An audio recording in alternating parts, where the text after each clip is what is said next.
الرحیم۔ علی بھائی بہت شکریہ آپ کا، آپ نے اپنے قیمتی وقت میں سے تھوڑا سا ٹائم دیا ہمیں۔ اس میں جتنے بھی سوالات ہیں وہ عوام الناس کے ہیں، صحیح ہے، اور یہ ہمارے جو واٹس ایپ گروپ کے ایڈمنز ہیں ان کے اکٹھے کیے ہوئے سوالات ہیں۔ اس میں فرحان بھائی ہیں، یوسف بھائی ہیں، معظم بھائی ہیں اور حارث بھائی ہیں۔ صحیح ہے، ہم سب نے مل کر ان کو اکٹھا کیا ہے، جس کو یوسف بھائی نے کمپائل فارم میں ماشاءاللہ ماشاءاللہ۔ تو آپ کی اجازت سے شروع کریں؟ جی شروع کریں پہلا سوال۔ ابھی پہلا سوال یہ ہے کہ فرض نمازوں کی تعداد، فرض نمازوں کی رکعتیں اور فرض نمازوں کے اوقات کے بارے میں وضاحت ہے۔ دیکھیں یہ تو بہت بنیادی سوال ہے۔ فرض نمازوں کی تعداد کے اوپر پوری امت کا اجماع ہے، اور اجماع کے اوپر میں اکثر بولتا رہتا ہوں کہ جس معاملے میں اجماع امت ہو اس میں نہ قرآن کی دلیل کی ضرورت ہوتی ہے نہ حدیث کی دلیل کی، کیونکہ قرآن پاک کی اتھینٹسٹی بھی اجماع امت ہے۔ یہ قرآن ہمارے سامنے نہیں نازل ہوا، امت کے اجماع نے، عملی تواتر نے نسل در نسل اس قرآن کو ٹرانسفر کیا، لہذا نسل در نسل امت کا اجماعی فارم جو ٹرانسفر ہو رہا ہوگا۔ یہ نہیں ہے کہ انڈیا کے اندر اجماع کچھ اور ہے اور امریکہ میں اور ہے اور سعودیہ میں اور، نہیں، جس کو پوری امت ایکسیپٹ کرے۔ مثلا پوری امت مانتی ہے کہ نماز قبلہ رخ پڑھنی چاہیے، حالانکہ قرآن میں 2 رکوع موجود ہیں، لیکن اجماع امت ہے، قرآن کی دلیل کی ضرورت ہی نہیں ہے۔ امت نے جو نسل در نسل ٹرانسفر کیا، کیوں؟ نبی علیہ السلام سے کس نے سیکھا؟ اصحاب نے تابعین کو سکھایا، تابعین نے تبع تابعین، اس طرح نسل در نسل جو دین ٹرانسفر ہوا اجماع امت کے ساتھ۔ مسئلہ نمبر 31 میرا موجود ہے اجماع امت کے اوپر، الگ سے بھی آپ یوٹیوب پہ جا کے لکھیں اہل سنت کا منہج کیا ہے، تو اس میں نے دلائل کے ساتھ بتایا کہ سب سے پہلے کتاب اللہ، پھر سنت اور پھر اجماع، یہ 3 ایبسولوٹ دلائل ہیں، اور چوتھی چیز جو ہے وہ اجتہاد ہے، جہاں پہ کہیں کوئی کتاب و سنت میں دلیل نہ ہو تو اجتہاد آپ کر سکتے ہیں۔ تو نمازیں 5 ہیں، اہل سنت، اہل تشیع، ان کے سارے آف شوٹس، حنفی، شافعی، مالکی، حنبلی، اہل حدیث، اس طریقے سے اہل تشیع میں اثنا عشری، زیدیہ اور اسماعیلیہ، بحریہ، سب کے سب مانتے ہیں کہ نمازیں دن رات میں 5 مسلمانوں پہ فرض ہیں، اور نماز کی رکعتوں کی تعداد کے اوپر بھی اجماع امت ہے کہ فجر کے 2 فرض ہیں، ظہر کے 4، عصر کے 4، مغرب کے 3 اور عشاء کے 4، اور اس پہ بھی اجماع امت ہے کہ سفر میں ساری رکعتیں 2 پڑھی جائیں گی، سوائے مغرب کے 3 فرض پڑھے جائیں گے، باقی فجر، ظہر، عصر، عشاء، ان کے 2 فرض پڑھے جائیں گے۔ اس پہ اجماع امت ہے، اور بخاری مسلم میں درجنوں حدیثیں اس پہ گواہ بھی ہیں، یعنی میں وہ دلائل دینے کی ضرورت نہیں، جب اجماع ہے تو وہ بخاری مسلم سے بھی بڑی دلیل ہو جائے گی۔ ایون کسی معاملے میں امام شافعی رحمہ اللہ تعالی فرماتے ہیں کتاب الام کے اندر کہ اگر کوئی صحیح حدیث بھی مل جائے ہمیں اور وہ اجماع کے مخالف ہو تو اجماع امت کو لیا جائے گا، وہ حدیث منسوخ تصور کی جائے گی، کیونکہ امت کبھی گمراہی پہ جمع نہیں ہوگی۔ یہ صحیح سند کے ساتھ حدیث ہے، المستدرک للحاکم میں نبی صلی اللہ علیہ وآلہ وسلم نے فرمایا اللہ تعالیٰ میری امت کو کبھی گمراہی پر جمع نہیں ہونے دے گا۔ پوری امت جب جمع ہوگی نا کسی ایک بات پہ، وہ گمراہی نہیں ہوگی، وہی حق ہوگا۔ تو رکعتوں کی تعداد یہ، باقی اس کے علاوہ جو نفلی عبادتیں ہیں یہ فقہا کی ٹرمز ہیں، سنت موقدہ، غیر موقدہ اور اس طرح کی چیزیں۔ قرآن و سنت میں 2 ہی ٹرمز ہیں، فرض نماز اور نفلی نماز۔ نفل ان کہتے ہیں اضافی نماز کو، تو وہ 17 رکھتے ہیں، 2 فجر، 4 ظہر، 4 عصر، 3 مغرب، 4 عشاء۔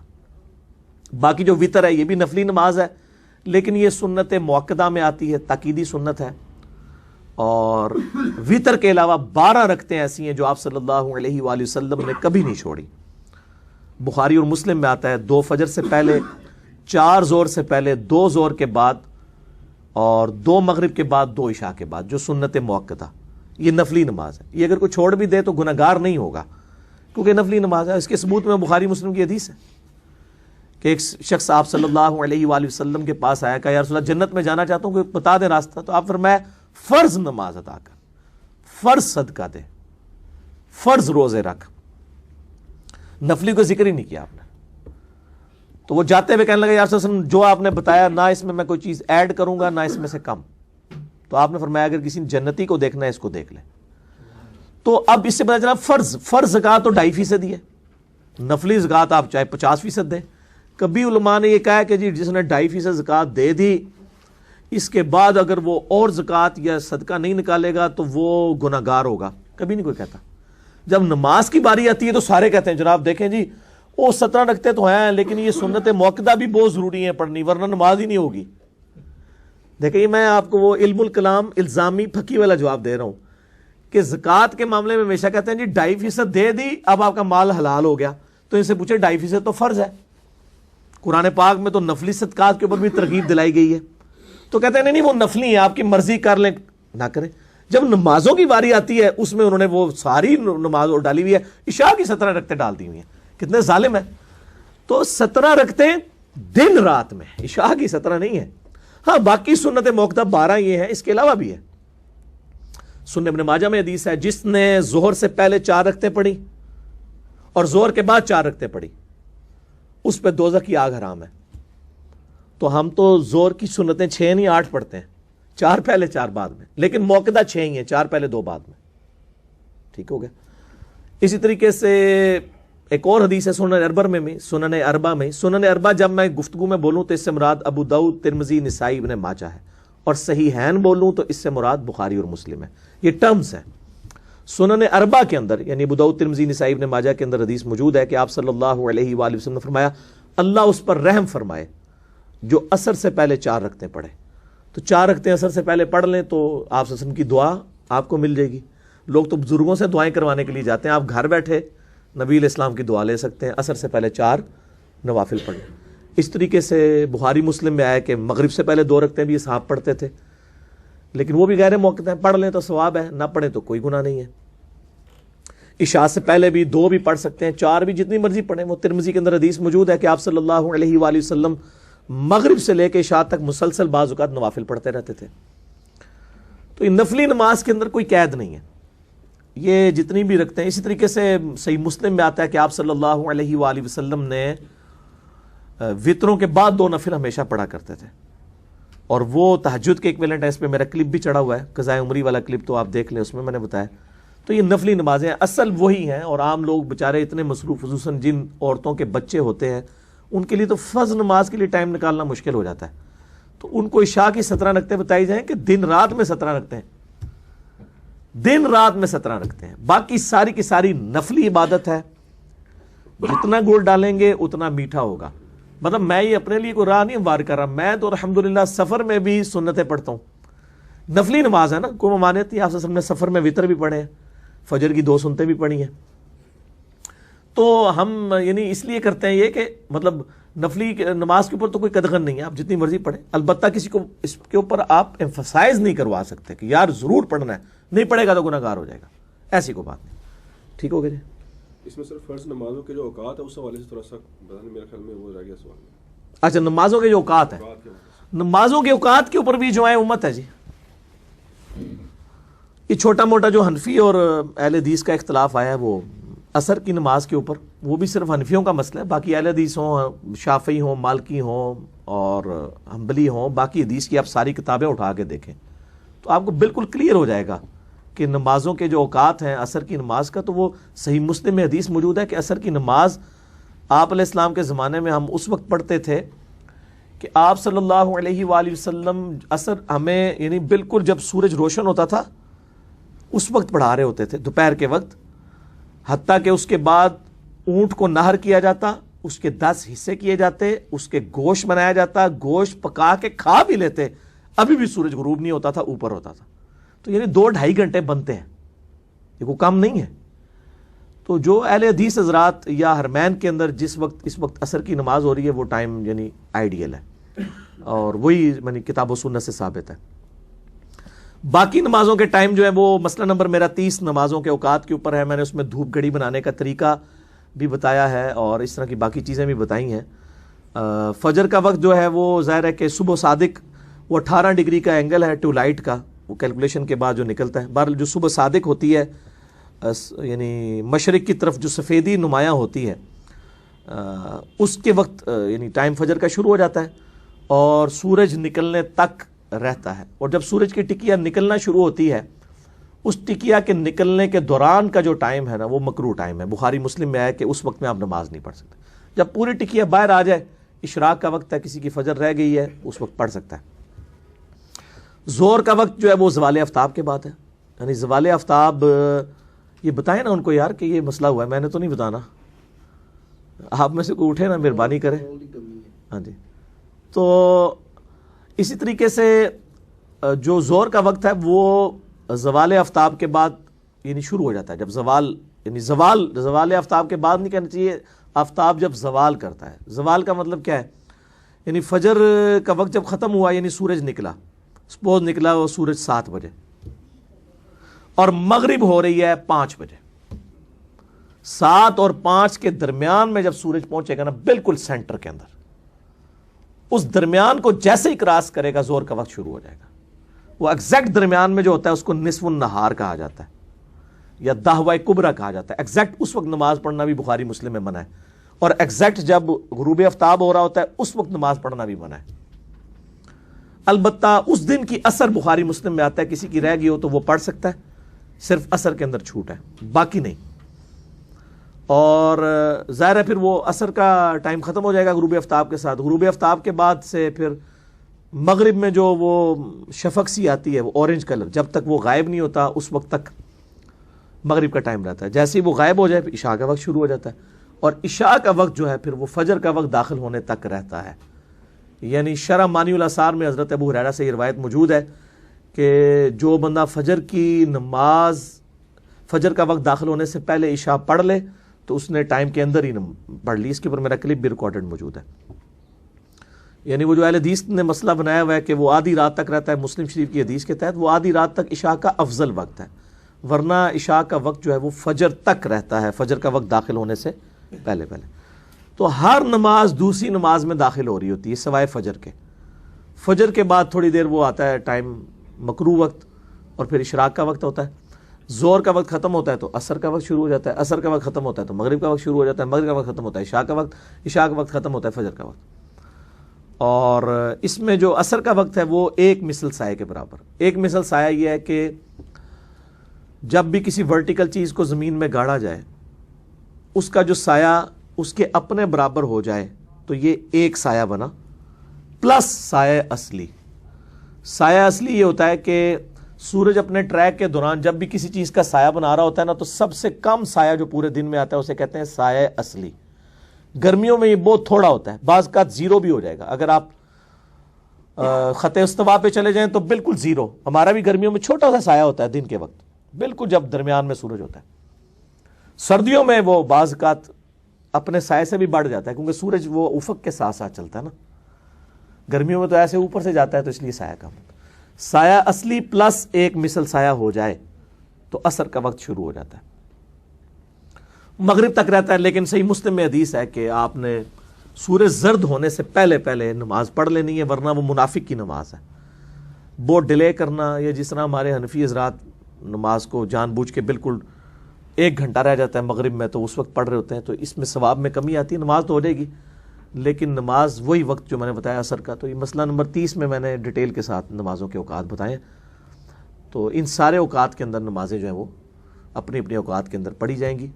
ہاں اگر کوئی سفر کے اندر ہے یا کوئی شرعی عذر لاحق ہے یا کوئی اور اس طرح کا ایشو ہے یا کبھی کبھار والا معاملہ ہے تو نماز جمع بھی کی جا سکتی ہیں، ظہر اثر جمع کی جا سکتی ہیں، مغرب و عشاء جمع ہو سکتی ہے. صحیح مسلم میں اوپر تلے 10 حدیثیں ہیں 1633 سے آنورڈ تک کہ آپ صلی اللہ علیہ وسلم نے بغیر خوف کے، بغیر بارش کے، اور مدینہ شریف کے اندر مراد بغیر سفر کے، یعنی کوئی بھی مجبوری نہیں تھی. یہ صحابی اس لیے بتا رہے ہیں تاکہ پتہ چلے کہ بغیر مجبوری کے آپ نے جمع کیا ہے. اور بعض لوگ کہتے ہیں اس میں یہ تو نہیں لکھا ہوا کہ بغیر وجہ کے. بھئی وہ وجہ ہی تو بتانا چاہ رہا ہے کہ نہ وجہ یہی ہو سکتی ہے نا، خوف، بارش اور سفر، وہ تینوں نہیں تھے پھر بھی نمازیں جمع کی. اور اس پہ باقاعدہ باب باندھا امام نووی نے کہ سفر و حضر میں نمازیں جمع کرنے کا جواب. جو ہمارے اہل تشیع بھائی کرتے ہیں انہوں نے روٹین بنائی ہوئی ہے، مطلب یہ جائز ہے، لیکن افضل ان کی فقہ میں بھی یہی لکھا ہوا ہے کہ آپ نمازیں الگ الگ وقت میں پڑھیں تو وہ افضل ہے. اہل سنت کے ہاں صرف اہل حدیث ہیں وہ تھوڑی جرت کرتے ہیں نمازوں کو اس حوالے سے جمع کر لیتے ہیں. اور نمازیں جو جمع کرنے والا معاملہ ہے نا میرے بھائی، یہ اس میں میری جمع تقدیم بھی ہو سکتی ہے، جمع تاخیر بھی ہو سکتی ہے، جمع سوری بھی ہو سکتی ہے. جمع تقدیم یہ ہے کہ آپ زور کے ساتھ یہ عصر پڑھ لیں، مغرب کے ساتھ عشاء پڑھ لیں. جمع تاخیر یہ ہے کہ اتنی تاخیر کریں کہ عصر کا وقت شروع ہو جائے اس میں پھر زور ملا لیں. عشاء کے وقت میں آپ جا کے مغرب ملا لیں. اب عشاء کا وقت ظاہر فجر سے پہلے تک رہتا ہے، رات کو 2 بجے بھی کو پڑھ لیں مغرب عشاء. اور جمع سوری یہ ہے کہ درمیان میں، یعنی ظہر آخری وقت میں، عصر اول وقت میں، اس کو تو حنفی بھی مانتے ہیں۔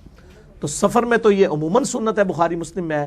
سفر کے علاوہ بھی عام حالات میں بھی اگر کوئی نماز جمع کر لیتا ہے، اور ہمارے جو یورپ میں، امریکہ میں لوگ جابز کرنے کے لیے اتنا سفر کر رہے ہوتے ہیں، وہ سب ویز میں جا رہے ہوتے ہیں اپنے آفس ٹائمنگ میں، ان کو تو چاہیے نمازیں قصر بھی کریں اور جمع بھی کریں، ظہر کے 2 فرض، عصر کے 2 فرض پڑھیں، عشاء بے شک گھر آ کے پڑھ لیں، مغرب کے 3 فرض، عشاء کے 2 فرض، تو ان کے لیے تو آسانی ہے، کوئی مطلب اس میں ایشو ہی نہیں ہے۔ تو ان کے لیے اللہ تعالیٰ نے اتنی بڑی آسانی رکھی ہے، اس حوالے سے نمازیں جمع کی جا سکتی ہیں۔ اس طرح کسی کی میٹنگ ہے، کوئی مجبور ہو گیا ہے کسی معاملے میں، تو نمازیں جمع کر سکتا ہے عام حالت میں بھی، جواز کی حد تک ہے۔ باقی بہتر یہ ظاہر ہے کہ انسان بہتری کی تلاش میں رہتا ہے کہ آپ جو ہے وہ نمازوں کو الگ وقت میں پڑھیں۔ ٹھیک ہو گیا علی بھائی، اس میں ایک ضمن سوال ہے کہ خاص طور پر عموماً جو نا فجر کی جو نماز ہے اس کے بعد جو مکروہ ٹائم آپ نے بتایا ہے، اس میں اکثر حضرات جو ہے نا وہ فرض نماز کے بارے میں پوچھتے ہیں کہ اگر مکروہ ٹائم کے اندر فرض نماز پڑھ لی جائے تو کیا وہ گناہ گار ہوگا بندہ یا نماز ہو جائے گی؟ بڑا اچھا سوال ہے۔ دیکھیں بخاری مسلم میں ایک حدیث ہے کہ جس نے طلوع آفتاب سے پہلے 1 رکعت پا لی اس نے فجر کی نماز پا لی، اور جس نے غروب آفتاب سے پہلے عصر کی 1 رکعت پڑھ لی اس نے عصر کی نماز پا لی۔ کیا مطلب ہوا کہ اگر سورج نکل رہا ہے آج کل سپوز 6:50 پہ، ایک بندے نے گھڑی سٹینڈرڈ ٹائم ہونا بھی شرط ہے، یہ نہیں کہ آپ کی گھڑی سٹینڈرڈ ٹائم ہو، 6:49 پہ فجر کی نماز شروع کی، 6:50 ہونے سے پہلے اس نے 1 رکعت پڑھ لی، یعنی دونوں سجدے اس کے کر لیے۔ اب اس کی جو دوسری رکعت ہے وہ تو مکروہ ٹائم کے اندر ہو رہی ہے، تو وہ جو مکروہ ٹائم میں نماز ہے اس کی شمار کر لی جائے گی۔ ہاں، مکروہ وقت جب شروع ہو جائے پھر آپ نے نماز شروع نہیں کرنی۔ اسی طریقے سے غروب آفتاب اگر آج ہو رہا ہے سپوز 5:45 کے اوپر، ایک بندے نے 5:44 پہ عصر کی نماز شروع کی اور 1 رکعت اس نے 45 سے پہلے پڑھ لی، اب باقی 3 رکعتیں اس کی مغرب کے وقت میں ہوئی ہیں، یا وہ ٹکیا غائب ہونے کے دوران ہوئی ہیں، وہ تو مکروہ وقت ہے، جب مکمل ٹکیا غائب ہو جائے گی تو پھر مکروہ وقت ختم ہوگا۔ ٹکیا جس دوران سورج کی وہ جو گول سی ٹکیا غائب ہو رہی ہوتی ہے یا نکل رہی ہوتی ہے، وہی جو 5, 7, 10 منٹ ہے نا وہ مکروہ ہوتے ہیں۔ پوری ٹکی باہر آ جائے مکروہ وقت ختم، پوری ٹکی اندر چلے جائے مکروہ وقت ختم، لیکن جس دوران وہ ٹکی آہستہ آہستہ کم ہو رہی ہوتی ہے نا وہ مکروہ وقت ہے۔ تو وہ اس میں یعنی اتنا لیٹ کرنا، میں نے بتایا مسلم شریف کی حدیث ہے کہ منافق کی نشانی ہے کہ وہ سورج زرد ہونے کا انتظار کرتا ہے، پھر 2 ٹھونگے مارتا ہے، نماز فارغ کر دیتا ہے۔ تو مطلب یہ چیز ناپسندیدہ ہے کہ کوئی شخص نمازوں کو اتنا ڈیلے کرے۔ البتہ نماز جب قضا ہو رہی ہے تو فوراً یعنی اسی وقت پڑھ لے تاکہ وہ بچ جائے۔ بعض اوقات انسان لیٹ اٹھا ہے، اس پہ غسل فرض تھا، اب اس نے دیکھا 5 منٹ رہ گئے میں غسل نہیں کر سکتا، تو جلدی سے تیمم کر لے، چہرے کا مسح مٹی کے ساتھ یا زمین کی جنس کی کسی اور دونوں ہاتھوں کا کر کے نماز پڑھ لے، اسی کپڑوں میں پڑھ لے، نماز ہو جائے گی اس کی۔ وہ وقتی طور پہ ہے اس کا ظاہر مسئلہ، تاکہ وہ قضا ہونے سے بچا لے۔ کپڑے بدل سکتا ہے، اتنا ٹائم ہے تو بے شک بدلے، تو یہ شرعی عذر والا معاملہ ہے۔ تو وہ مکروہ وقت میں نماز پڑھنا گناہ ہے، کوئی شک نہیں ہے، لیکن اس صورت میں جب کوئی بندہ جان بوجھ کے پڑھ رہا ہے، اگر کسی نے وہ اس کو اویل کیا کہ 1 رکعت مکروہ وقت سے پہلے پڑھ لی، 3 بیچ میں آ گئیں عصر کی یا فجر کی 1، تو وہ تو بالکل جائز ہے، وہ تو آپ نے خود فرما دیا۔ لہذا یہ فقہ حنفی کا مسئلہ باطل ہوا کہ جی اگر آپ نماز پڑھ رہے ہیں اس دوران سورج نکل آیا تو نماز ہی ختم ہوگی، پورا ٹائم کے اندر پڑھنا یہ دی۔ حالانکہ مغرب کی عصر کے لیے وہ مانتے ہیں کہ غروب سے پہلے آپ نے 1 رکعت پڑھ لی عصر ہو جائے گی، فجر کے لیے نہیں مانتے، حالانکہ وہ ایک ہی حدیث میں دونوں چیزیں، لیکن وہ بابا جی کہہ گئے ہوں، بابا جی نے کون کاٹ کے سمجھائے، تو وہ کہنا نہیں وہ ہماری فقہ میں عصر تو ہو جاتی ہے لیکن وہ نہیں ہوتی، تو پھر یہ بالکل نان سینس بات ہے۔ ٹھیک ہو گیا جی علی بھائی، ایک آپ نے نماز جمع کرنے کے حوالے سے بات کی ہے، اس میں ایک بندہ اگر روزانہ نماز جمع کر رہا ہے بغیر عذر کے، تو وہ افضلیت غیر افضلیت کا ایشو ہے یا اس پہ گناہ ہوگا؟ نہیں، گناہ تو نہیں کہہ سکتے۔ اس میں دیکھیں ایک جعلی روایت موجود ہے کہ المستدل الحاکم میں، جس نے یعنی نمازیں وقت سے پہلے پڑھ لیں اور وہ جو ہے وہ دوستی ہے، اس طرح کی روایتیں جعلی روایتیں پیش کرتے ہیں، تو وہ تو نبی علیہ السلام نے خود نمازیں جمع فرمائی ہیں، اس طریقے سے سفر میں بھی فرمائی ہیں، اور میں اکثر اس کے اوپر بولتا بھی رہتا ہوں۔ تو اگر وہ نمازیں مطلب روٹین میں بھی جمع کرتا ہے تو شرعی اس کے اوپر تو کوئی حکم نہیں لگایا جا سکتا۔ آپ ذرا سنی شیعہ کی بت پرستی سے باہر نکلیں. جب مسلم شریف میں حدیث ہے وہ 1633 آنورڈ, اس میں عبداللہ ابن عباس سے وہ تابعی پوچھتا ہے کہ نبی علیہ السلام نے نمازیں کیوں جمع کی تھی, تو انہوں نے کہا تاکہ امت کے لیے آسانی ہو جائے. اب یہ ایک آسانی دی ہے, آسانی کو روزانہ اویل کرتا ہے, اس کے اوپر شرعی فتویٰ کیسے لگا دیں؟ اگر آپ کہیں بزرگ فرماتے ہیں تو بزرگوں کا علاج تو ہمارے پاس کوئی نہیں ہے, ہم تو احادیث کے اوپر ہی بات کر سکتے ہیں نا. احادیث تو اس کو سپورٹ کرتی ہیں. مسلم شریف خود کھول کے اسلام 360 میں چلے جائیں اور اینڈرائڈ ایپ یا ہماری ویب سائٹ سے ڈاؤن لوڈ کر لیں, انٹرنیشنل نمبر کے مطابق جو حدیث کی کتابیں ہیں 1633 آنورڈ کر لیں, آپ کو پتہ چل جائے گا کہ نمازیں جمع کی جا سکتی ہیں. تو بہتر افضل یہی ہے کہ الگ الگ وقت میں پڑھیں. میں نے یہ پہلے بھی کہا ہے کہ افضل یہی ہے. ہم بھی الگ الگ وقت میں پڑھتے ہیں, لیکن کبھی ضرورت پڑے تو آپ لوگوں سے فیسلٹی تو نہ چھینیں. ٹھیک ہوگا. علی بھائی